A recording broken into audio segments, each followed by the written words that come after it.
Let's start with the last stuff. Let's assume the Ukrainians did do it and it's proven. Obviously, that would not be great from a PR point of view, but it would demonstrate a couple of things. Number one, that the Ukrainians are perfectly capable and willing of carrying out extraterritorial attacks. We've already seen that in several places in Ukraine of late. So from a military point of view, you got to give them some credit. From a diplomatic point of view, the idea that the Ukrainians would have removed from contention the single largest energy artery on the planet, and one that the Germans in particular depended upon. Something that we know is that the Swedes know who did this, but they have not said so out loud. Now, I've always thought, because it's the Swedes, that the reason they did this is because if you accuse the Russians publicly with proof of doing the attack, then everyone in Europe has to admit that the Russians have deliberately destroyed European energy infrastructure, and that means you have to cut off all ties overnight. And the Swedes want to make sure Europe has enough time to disengage itself from Russia so it doesn't cause a permanent depression. But let's say the Swedes know that it was the Ukrainians. Well, the Swedes have already told all their allies what they know. It's known at the top, and we haven't had to change a policy out of Europe. So if it was the Ukrainians, there's going to be a lot of uncomfortable conversations to be had publicly, but all of those conversations have already been had privately, and it didn't change the math of the war. In the aftermath of things like Izium and Bucha, we had a crystallization in Europe.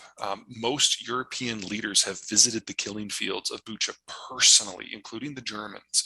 And so the idea that economics can trump the war at this point, I think we've moved past that. Me personally, I still have no idea. It doesn't make sense for the Russians to have blown up their own pipeline, because that was their single largest energy link and their single largest leverage against the Germans early in the war. And it doesn't make sense for the Americans to have done it. Not that we lack the capability, and the Germans and the Russians had that too, but if you go back to September 1st of last year, that's when the Russians turned Nord Stream off. And they publicly told the Germans that you now have to choose. You can either have the energy from us and still be modern, but the cost of that is you have to stab Ukraine in the back. Or we just leave it off and you deindustrialize, which is something we're seeing right now. And people forget that the Germans chose to side with Ukraine. They chose to risk deindustrialization and the destruction of their social and economic model in order to remain Western. I don't think they get enough credit for that. And so from the American point of view, we were getting ready a really big hammer because we thought the Germans were going to go the other direction. When they didn't, we're like, oh, we'll just put that down. And then 2 weeks later, the pipeline was blown up. So from an American point of view, we got everything that we wanted without having to do anything. It doesn't make a lot of sense for us to then blow it up. My personal theory, I think, and it holds up a little bit better, but it's just a theory, is that Russia's Gazprom did it. Now, Gazprom is Russia's natural gas monopoly. The decision to shut off Nord Stream was made by the Kremlin. It was a political decision. And the way the contracts read for supply to the Germans is if the Russians shut off Nord Stream for any appreciable amount of time, they have to supply compensation to the Germans for the natural gas that was not shipped. And they have to do it at spot market prices, which in the aftermath of September 1 shutoff were 7 times what they were before. And so Gazprom was looking down the barrel of a 6-week period that would take every single cent of their profits for an entire year. So my guess is they blew up their own pipeline in order to trigger force majeure, but that's just a theory. Okay, that was all the second part of that. What was the first part? How long can the Russians maintain the financial coherence in the light of all the sanctions? Is that what it was? Yes. Okay. Yes. Russia celebrates national privation. So this isn't Argentina. This isn't even Turkey. This is a country that prides itself on its ability to suffer. So you have to do a lot of punishment in Russia before you hit a breaking point. And I don't think we're anywhere close to that right now. Also, I was wrong. We haven't seen disruptions out of the pipeline system so far. No one has blown up deliberately the pipelines that cross Ukraine. Oh, by the way, that's one reason why I don't think it was the Ukrainians that did it, because they have access to oil and natural gas pipelines that cross their country that are still operational that they haven't blown up. And we haven't had a problem with insurance yet. There hasn't been a single attack by any sovereign state on any Russian tanker, even though they're flowing by Ukraine and flowing by all the NATO countries on their way to India and China. And Indian and Chinese insurance has stepped into the gap to ensure coverage for the shipments. We haven't had a single incident where any of that has been called into question yet, which honestly is really, really weird, because we normally have several incidents a year across the world where shipping insurance has to pay out.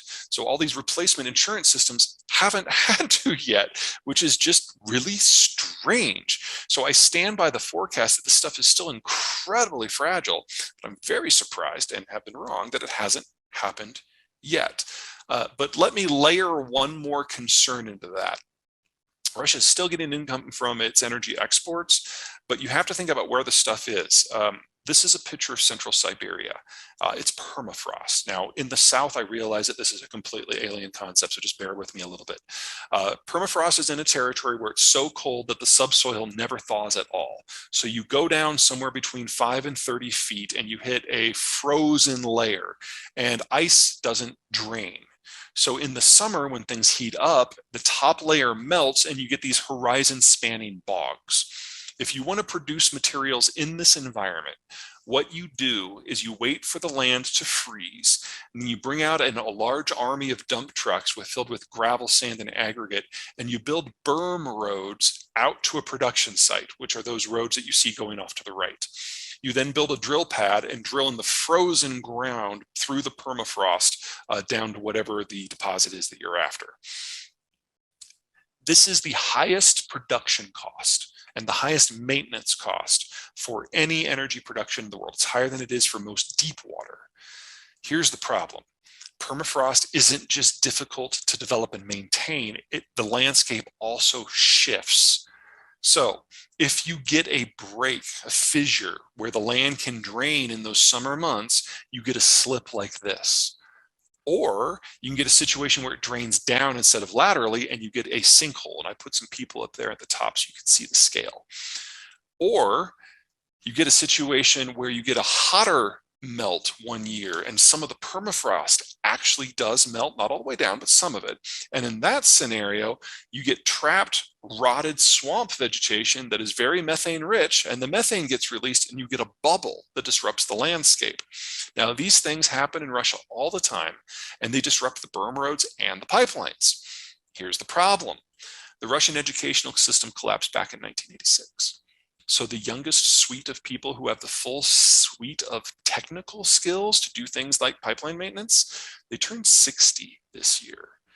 Most of the new oil and natural gas that has come out of Russia in the last 15 to 20 years the work hasn't been done by Russians. It's done by Westerners, and they're not doing it anymore.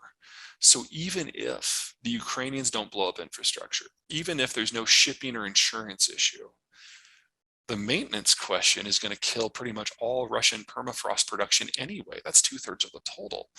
It's just a question if it happens tomorrow or 10 years from now. And I don't have a prediction for that, because that's weather. That's not just geology, that's surface geology. But we know it's going to happen sooner or later, and we know the Russians lack the capacity to maintain this system without extensive outside help. But that doesn't mean it's going to happen tomorrow.